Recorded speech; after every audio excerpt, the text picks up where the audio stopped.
और जहां को बता दें कि खबर लखनऊ से हम आप तक पहुंचा रहे हैं, जहां पर सीएम योगी के द्वारा अब ट्वीट किया गया है। लखनऊ से खबर जहां पर सीएम योगी के द्वारा ट्वीट किया गया है और पीएफआई पर प्रतिबंध के फैसले का उन्होंने स्वागत किया है। पीएफआई के अनुषंगिक संगठनों पर कार्रवाई को लेकर उन्होंने तारीफ की। राष्ट्र विरोधी गतिविधियों में शामिल होने पर इस फैसले की तारीफ की। पीएफआई पर प्रतिबंध का स्वागत किया गया है। सीएम योगी आदित्यनाथ के द्वारा उनके साथ ट्वीट कर तारीफ की गई। राष्ट्र विरोधी गतिविधियों में शामिल होने का बड़ा आरोप। उन्होंने कहा कि राष्ट्र की एकता अखंडता के लिए खतरा बन रहे लोग सक्रिय रहे। तो आपको बता दें कि लगातार कि जो कदम उठाए गए हैं और आज जो गृह मंत्रालय की तरफ से कदम उठाया गया, जिस पर सीएम योगी आदित्यनाथ की तारीफ की। उन्होंने कहा कि राष्ट्र विरोधी गतिविधियों में संलिप्त पॉपुलर फ्रंट ऑफ इंडिया और उसके अनुषंगिक संगठनों पर लगाया गया प्रतिबंध सराहनीय एवं स्वागत योग्य है। सीएम योगी के द्वारा ट्वीट किया गया, जिसकी तस्वीरें आप देख सकते हैं।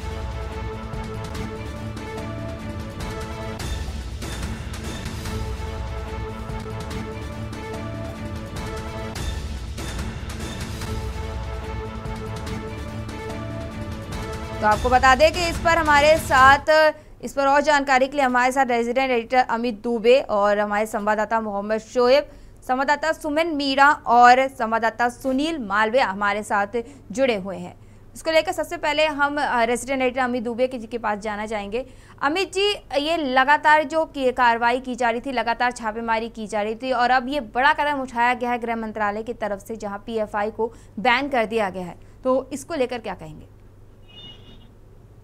देखिए, अब चूंकि गृह मंत्रालय की तरफ से पीएफआई सहित 9 संगठनों पे प्रतिबंध लगा दिया गया है, इसके बाद सबसे बड़ी चीज कि अब पीएफआई के नाम से कोई एसोसिएशन नहीं होगी।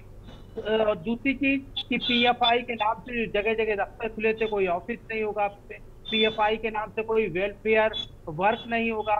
और दूसरी बड़ी चीज कि राज्यों के लिए भी बहुत आसानी रह गई है। अब तक जो कार्रवाई की जा रही थी वो खास तौर पे एनआईए की बात करें, सीबीआई की बात करें, ईडी की बात करें, उनकी निगरानी में लगातार कार्रवाई हो रही थी। अब राज्य अपने स्तर पे कार्रवाई कर सकते हैं। राज्य पुलिस अपने हिसाब से चीजों को हैंडल कर सकती है, क्योंकि पीएफआई को पूरी तरह से बैन कर दिया गया। और ऐसे में अगर पीएफआई संगठन से जुड़े लोग मिलते हैं या किसी भी तरह का कोई रिएक्शन वहां दिखाई देता है, तो राज्य पुलिस जो है वो अपने हिसाब से कार्रवाई कर सकती है और राज्य सरकार अपने हिसाब से कार्रवाई कर सकती है। दूसरी बड़ी चीज यहाँ पे जो सामने निकल के आ रही है कि अब चूंकि सरकार का दायरा जो है और ज्यादा बढ़ जाएगा, खासतौर पे क्योंकि अब प्रतिबंध हो चुका है, बैन लग चुका है संगठन पे पूरी तरह से। और इसके बाद अब जो छापेमारी होगी वो राज्य स्तर पे ताबड़तोड़ छापेमारियां आपको दिखाई पड़ेंगी। जहां जहां पीएफआई से जुड़े कनेक्शन है, जहां जहां पीएफआई से जुड़े लोग हैं, जो पीएफआई के ऑफिसेज हैं, तो इस तरह के जब इनपुट जो है वो खासतौर पर राज्य पुलिस को मिलेंगे, तो उसके बाद राज्य पुलिस भी आगे की कार्रवाई करेगी। क्योंकि सरकार की मंशा स्पष्ट है। सरकार अगर केंद्र सरकार की बात करें तो केंद्र सरकार को लगातार कई राज्य सरकारों की तरफ से बाकायदा पत्र लिखा गया था, जिसमें पीएफआई के ऊपर तमाम आरोप लगाए गए थे और खास तौर से आतंकी संगठन से जुड़ा हुआ संगठन बताया गया था और उसके बाद इस पर प्रतिबंध लगाने की बात कही गई थी। लेकिन उसके बावजूद गृह मंत्रालय ने अच्छा खासा वक्त लिया और उस वक्त के बाद आज पीएफआई पे पूरी तरह से यहाँ पे प्रतिबंध लगाया गया है।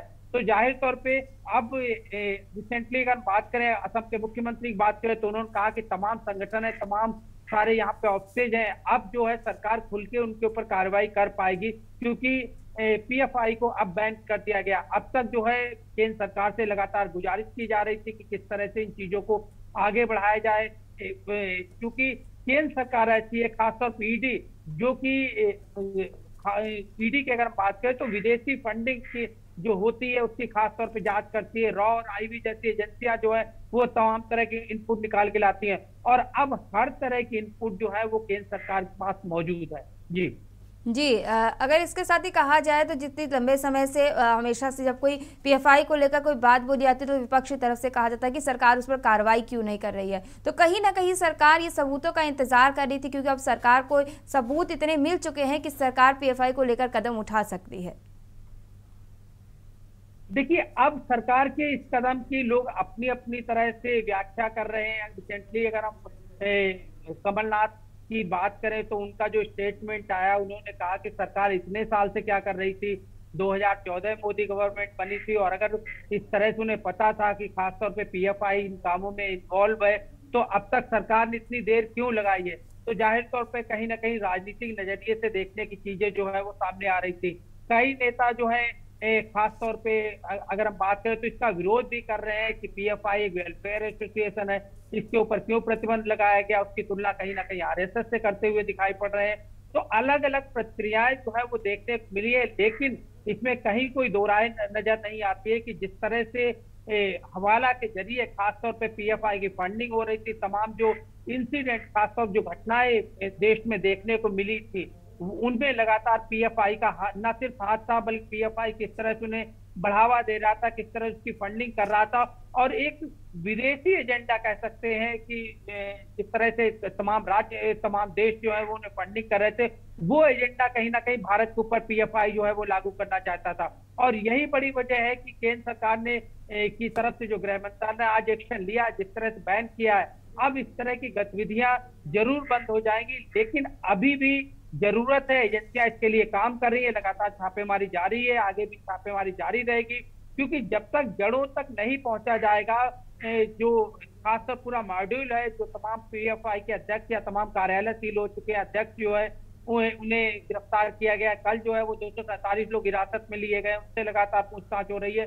तो उस आधार पे लगातार केंद्र सरकार जो इनपुट ले रही है और पूरे मामले की तह तक जाना चाहती है कि ऐसा ना हो कहीं पे कि जैसे सिमी संगठन के ऊपर प्रतिबंध लगाया गया था और उसके बाद पीएफआई जैसे 9 और तमाम संगठन जो है वो सामने दिखे और इस तरह गतिविधियों में लिप्त दिखे, और आगे कोई संगठन इस तरह जल्द ना पनप पाए या आगे ना बढ़ पाए, उसे लेके भी केंद्रीय एजेंसियां जो है वो लगातार काम कर रही हैं। जी जी जी, इसके साथ ही हमारे साथ संवाददाता हमारे साथ मोहम्मद शोएब भी लखनऊ से जुड़े हुए हैं।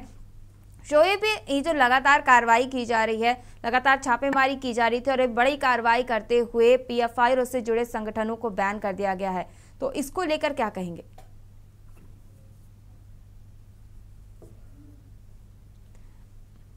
शोएब, आपका माइक अनम्यूट कीजिए, आवाज नहीं आ रही है।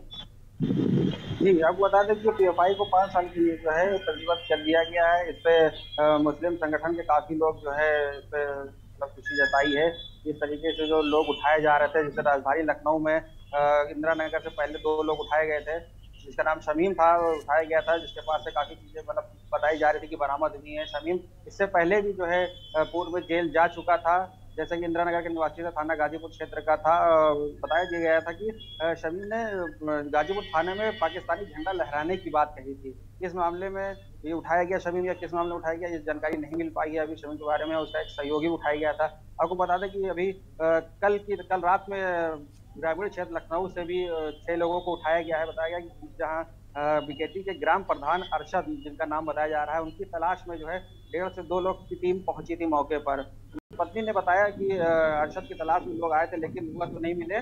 6 लोगों को लखनऊ ग्रामीण क्षेत्र से उठा करके टीम पूरी ले गई है। उनके बारे में अभी तक पता नहीं चला। जिस तरह से लोग उठाए गए और जिस प्रतिबंध लगा हुआ है, इसमें काफी लोगों ने मतलब जो है मुस्लिम संगठनों ने खुशी जताई है और मुख्यमंत्री ने भी इसे जो है ट्वीट कर जानकारी दी। जी, इसके साथ ही भोपाल से हमारे साथ सुनील मालविया भी जुड़े हुए हैं। सुनील, ये जो कार्रवाई की गई है, जो बड़ा कदम उठाया गया है गृह मंत्रालय की तरफ से पीएफआई को बैन करके, तो क्या कहीं ना कहीं जिस तरीके की टेरर फंडिंग को लेकर इनके नाम पीएफआई को सामने आ रहे थे, इसके साथ ही इन संगठनों को भी बैन किया गया है, तो क्या इसके बाद अब जो ये घटनाएं हो रही थी इनमें कमी दर्ज की जा सकती है? तो आज ये पाई जो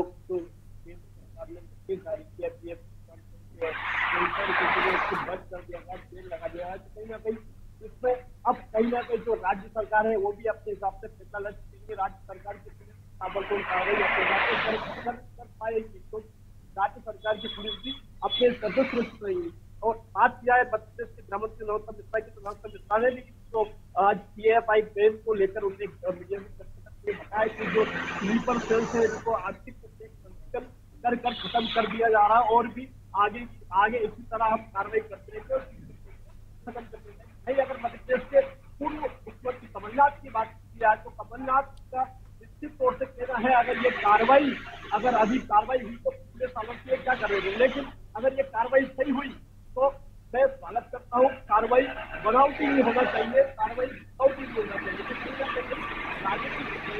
अगर अपनी कार्रवाई को देखा तो कहीं ना कहीं चर्चा का माहौल बना हुआ है। जी, इसके साथ ही जयपुर से हमारे साथ सुमन मीणा भी जुड़ रही हैं। सुमन, ये जो कार्रवाई की गई है जहां पर एनआईए के द्वारा जहां पर लगातार छापेमारी का सिलसिला जारी था और जहां सबूत बरामद किए गए और अब ये कार्रवाई भी की गई है, तो क्या मतलब अभी भी बैन लगाने के बाद जब बैन का ऐलान कर दिया गया है तो क्या अभी भी कार्रवाई का सिलसिला लगातार जारी है, छापेमारी की वजह अभी भी हो रही है? छापेमारी का जो काम है अभी भी चालू है यहाँ पर और अभी भी कार्रवाई की जा रही है। उससे कार्रवाई को लेकर जगह जगह छापेमारी की जा रही है। हर जगह जहाँ देखें वहाँ पर मतलब छापेमारी करके ये देखा जा रहा है कि अभी तक तो जो जयपुर में पकड़े गए 5 ही अभियुक्त पकड़े गए हैं, उनसे अभी पूछताछ चल रही है। पूछताछ में अभी तक उन्होंने की कोई जानकारी नहीं मिल पाई है। जो 5 अभियुक्त पकड़े हैं उनसे अभी आज सुबह ही कार्रवाई में पूछा गया है, लेकिन उन्होंने अभी तक कोई मुंह नहीं खोला है। पर यह है कि जानकारी मिल सकती है और भी उनसे। जी, इसके साथ ही हमारे साथ रेजिडेंट एडिटर अमित दुबे भी जुड़े हुए हैं। अमित जी, जो ये लगातार कार्रवाई की गई है उसको लेकर अभी तक बाहर से टेरर फंडिंग की बात कही जा रही थी, तो क्या अब अंदर से जो टेरर फंडिंग की है इस पर कोई कार्रवाई की गई है अभी तक? देखिए, कार्रवाई लगातार चल रही है। जो खासतौर पे सुरक्षा एजेंसियां हैं, जो जांच एजेंसियां हैं, वो लगातार पहले सबूत जुटाने का काम कर रही थी और जिसकी मैं लगातार बात कर रहा हूँ। जो गृह मंत्रालय की तरफ से पूरा अभियान चलाया गया है, ये एक दिन का मॉड्यूल नहीं है। लगातार गृह मंत्रालय की एक टीम जो है इस पे लगातार वर्क कर रही थी और यही एक बड़ी वजह है कि हवाला के जरिए जो पैसे आते हैं, कौन कौन से देशों से पैसे आते हैं, ये सारी जानकारी जो है वो एजेंसियों के द्वारा पहले ही जुटा ली गई थी। जहां तक देश के अंदर की बात है, जो हमारे सूत्र बताते हैं कि जो गृह मंत्रालय की रिपोर्ट है, तमाम एजेंसियों ने जो गृह मंत्रालय को रिपोर्ट दी है उसमें कहा गया है कि कैसे टुकड़ों में छोटा छोटा अमाउंट करके लोगों में पैसे देश के अंदर डिस्ट्रीब्यूट होते थे, चाहे किसी भी प्रदेश की बात कही जाए। और यहाँ पे ऐसी चीजें जो है वो तमाम निकल के आ चुकी है। रही बात क्योंकि प्रतिबंध अब लगा है और प्रतिबंध के बाद ऐसा नहीं है कि कार्रवाई बंद हो जाएगी, कार्रवाई आगे भी जारी रहेगी। एजेंसियां जिस तरह से काम कर रही थी उस लिहाज से काम को लगातार आगे बढ़ाएंगी।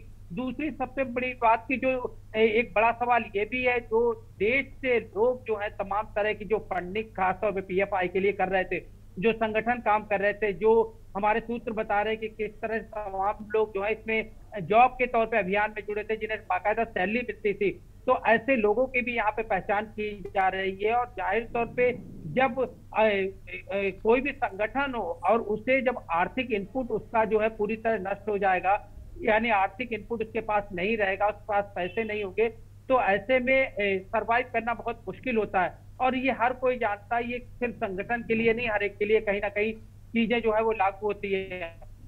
और यहाँ पे अब जो कार्रवाई हो रही, कल की कार्रवाई हमने देखी थी, केंद्रीय एजेंसियां जो काम कर रही थी उसी का इनपुट जो है वो राज्य सरकारों को दिया जा रहा था और राज्यों की पुलिस भी उसे लेके काम कर रही थी। आगे की रणनीति जो है वो किस तरह से एजेंसियां काम कर रही है उसे लेके भी राज्यों को अवगत करा दिया गया है। जी अमित जी, लगातार कार्रवाई जारी है, लगातार एटीएस के द्वारा, एसटीएफ के द्वारा और अब राज्य से भी लेकर कार्रवाई लगातार राज्य के द्वारा भी की जा रही है। इसको लेकर आप सभी का हमारे साथ जुड़ने के लिए बहुत बहुत शुक्रिया। तो आपको बता दें कि पीएफआई पर अब बैन लगा दिया गया है। आतंकी गतिविधियों में संलिप्त पीएफआई पर बैन लगाया गया। आईएसआईएस से पीएफआई के तार जुड़ने के भी सबूत मिले हैं। प्रतिबंधित संगठन सिमी से भी है लिंक। देश विरोधी गतिविधियों में है शामिल। देश में कट्टरता को दे रहे थे बढ़ावा। इंटरनेशनल आतंकी संगठनों से जुड़ा है नाम।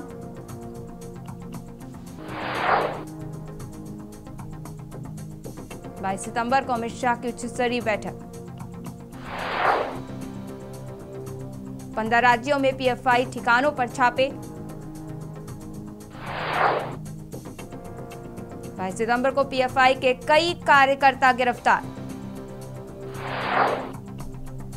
इसके बाद 27 सितंबर को 8 राज्यों में पीएफआई की छापेमारी। 27 सितंबर को संदिग्धों को किया गया गिरफ्तार। 11 जुलाई को पटना में टेरर मॉड्यूल का खुलासा। 11 जुलाई को फुलवारी शरीफ में एनआईए की छापेमारी।